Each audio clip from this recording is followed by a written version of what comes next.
इस एपिसोड की स्टार्टिंग में दिखाया जाता है कि विंगनान कहता है यहाँ पर 50 पिल्स है जिन्हें कि फर्स्ट एल्डर ने इस टेस्ट में रखा है और इन सभी के ऊपर एक स्पेशल मेथड की मदद से रिस्ट्रिक्शंस लगाए गए हैं।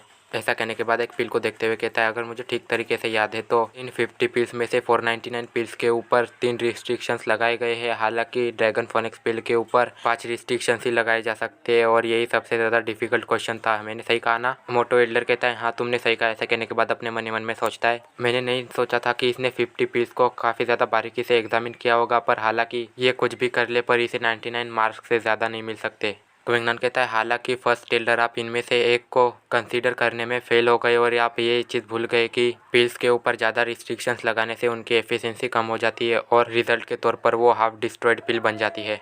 नैंगोंग चैंग कहता है कि विंगनान तुम अपनी बकवास बातें करना बंद करो क्योंकि मेरे मास्टर एक पिल एल्केमी एक्सपर्ट है, इस वजह से वो कैसे एक हाफ डिस्ट्रॉयड ड्रैगन फोनिक्स पिल को बना सकते हैं और तुम्हारी हिम्मत कैसे हुई मेरे मास्टर के लिए इतने ज़्यादा डिसरिस्पेक्टफुल वर्ड्स कहने की। ये मोटो एल्डर कहता है तुम कमीने, तुम्हारे पास क्या प्रूफ है जो तुम ये कह रहे हो कि ये एक हाफ डिस्ट्रॉयड पिल है? विंगनान कहता है क्या प्रूफ? ऐसा कहने के बाद उसके हाथ में जो पिल होती है वो उसे दबाने लगता है और उसे डिस्ट्रॉय कर देता है, जिस चीज़ को देखकर ये मोटो एल्डर शॉक हो जाता है। विंगनान कहता है जैसा कि एल्डर मैंने पिछली बार कहा था कि ये ड्रैगन फोनिक्स पिल हाफ डिस्ट्रॉयड पिल है, इसलिए मैंने जो लास्ट क्वेश्चन का आंसर पेपर में लिखा है वही सही है। इस चीज़ को देखकर मोटू एल्डर के चमचा नंबर 1 के तोते उड़ जाते हैं। अब डिसिपस कह रहे होते हैं सच में मैंने अपनी 2 साल की ज़िंदगी में इस आउटर डोमेन में कभी भी विंगनान जैसा इतना औसम डिसिपल नहीं देखा है। सच में ये एक डेफिनेशन है जीनियसेस की। इसके आंसर के ऊपर काफ़ी ज़्यादा लोगों ने शक किया पर इसने तख्ता पलट कर दिया और अपने आंसर को करेक्ट साबित किया। इसका अपोनेंट कौन हो सकता है? अगर ऐसी बात है तो फिर मुझे नहीं लगता है कि नैंगोंग चैंग सीनियर ब्रदर विंगनान के साथ कंपेयर करने के भी लायक है। अब तो मुझे ऐसा लगने लगा है कि वो ऑलरेडी एक एक्सपर्ट लेवल अल्केमिस्ट है।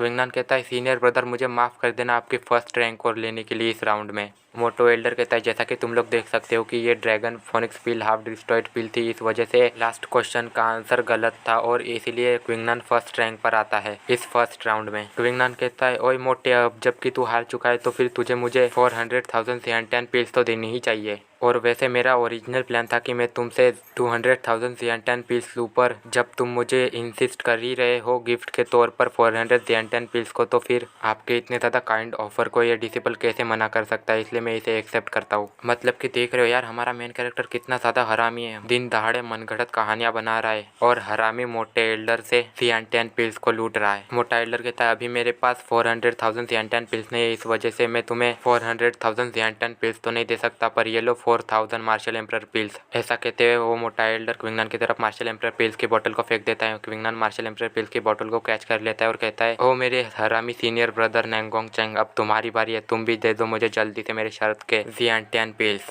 नैंगोंग चैंग विंगनान की तरफ एक पिल्स की बोतल को फेंक देता है और कहता है ले ले भोसड़ी के खा ले और खा के मर जाए इन सियांटैन पिल्स को।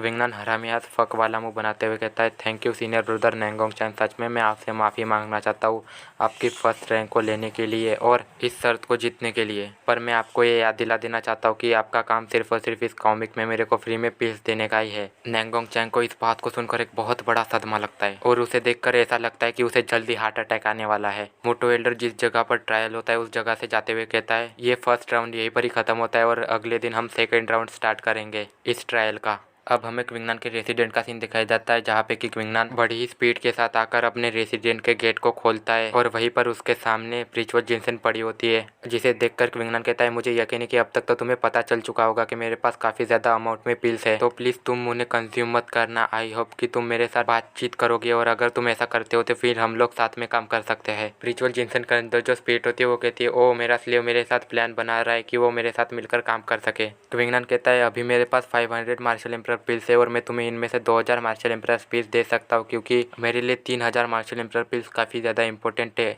पर फिर भी मैं तुम्हें 3000 मार्शल एम्परर पिल्स भी दे सकता हूँ अगर तुम मुझे एटवेस्टिक स्पिरिचुअल लिक्विड के 3 ड्रॉप्स देती हो तो। स्पिरिचुअल जिनसन के अंदर जो स्पिरिट होती है वो कहती है ये सब कुछ तुम्हारे सप्ले में ही हो सकता है और इस प्रिंसेस के गुलाम के रूप में तुम्हारी ये रिस्पॉन्सिबिलिटी है कि तुम इस प्रिंसेस को पिल्स ला कर दो और तुम्हारी हिम्मत कैसे भी मेरे साथ नेगोशिएट करने की, अब मैं तुम्हारी सारी पिल्स को खा जाऊंगी। ऐसा कहने के बाद अपने अंदर से एनर्जी निकालती है और विंगनान की सारी पिल्स को कंज्यूम करने लगती है। इस चीज को देखकर क्विंगलैन कहता है तुम्हारी हिम्मत कैसे हुई मुझे फिर से बुली करने की। रिचुअल जिनसन के अंदर जो स्पिरिट होती है वो कहती है तो क्या हुआ अगर मैं तुम्हें बुली कर रही हूँ तो, और वैसे भी तुम क्या ही कर लोगे। क्विंगलैन इस बात को सुनकर अपनी डिवाइन बैटल स्पिरिट को समन कर लेता है, जिस चीज की वजह से रिचुअल जिनसन के अंदर जो स्पिरिट होती है वो उन पिल्स को ऑब्जर्व नहीं कर पाती है। क्विंगलैन कहता है मैं सिंसियरली तुम्हारे साथ ट्रेड करना चाहता हूँ, इसलिए अगर तुमने फिर से मेरी पिल्स को कंज्यूम करने की कोशिश की तो मैं इस रेसिडेंट में लौट कर कभी भी वापस नहीं आऊंगा। इसका मतलब है कि तुम्हें कभी भी दोबारा पिल्स कंज्यूम करने के लिए नहीं मिलेंगी, इसलिए अब ये तुम्हारे ऊपर है कि तुम मेरे साथ ट्रेड करना चाहती हो या फिर नहीं। रिचुअल जिनसन के अंदर जो स्पिरिट होती है वो कहती है ठीक है ये प्रिंसेस तुम्हारे साथ कोऑपरेट करने के लिए तैयार है।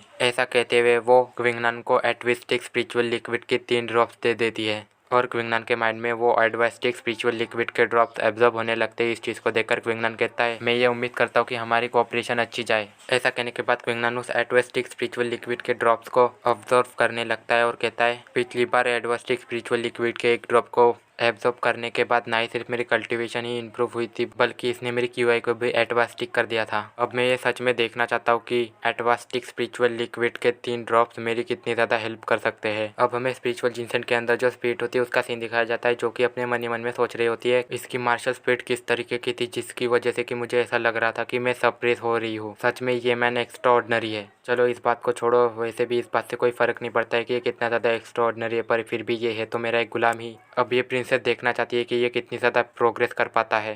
क्विंगलैन अपने मन ही मन में सोचता है मेरी क्यूआई एटवास्टिक ओरा को हासिल करने के बाद काफ़ी ज़्यादा अजीब हो चुकी है। एटवास्टिक स्पिरिचुअल लिक्विड के 3 ड्रॉप्स को कंज्यूम करने के बाद अभी तक तो मुझे ज़िएंटाइन रिलम के फर्स्ट लेयर में ब्रेक थ्रू कर लेना चाहिए था या फिर उससे भी आगे, पर हालांकि अभी भी मेरी कल्टिवेशन बहुत टेम्परिंग रिलम में की फंस चुकी है। ये इस दुनिया में क्या हो रहा है। चलो छोड़ो, अभी मुझे इन सारी बातों को नहीं सोचना चाहिए और मैंने कभी नहीं सोचा था कि मुझे स्पिरिचुअल लिक्विड को ऑब्जर्व करने में इतना ज़्यादा टाइम लग जाएगा। ऑलरेडी अभी सनराइज हो चुका है और अभी तो सेकंड राउंड स्टार्ट होने वाला होगा जल्दी, इसलिए अभी मुझे जल्दी करनी चाहिए और यहाँ से चलना चाहिए सेकंड राउंड जहाँ पर होने वाला है उस जगह पर। और क्विंगलैन के इसी बात के साथ ये एपिसोड यहीं पर ही खत्म होता है।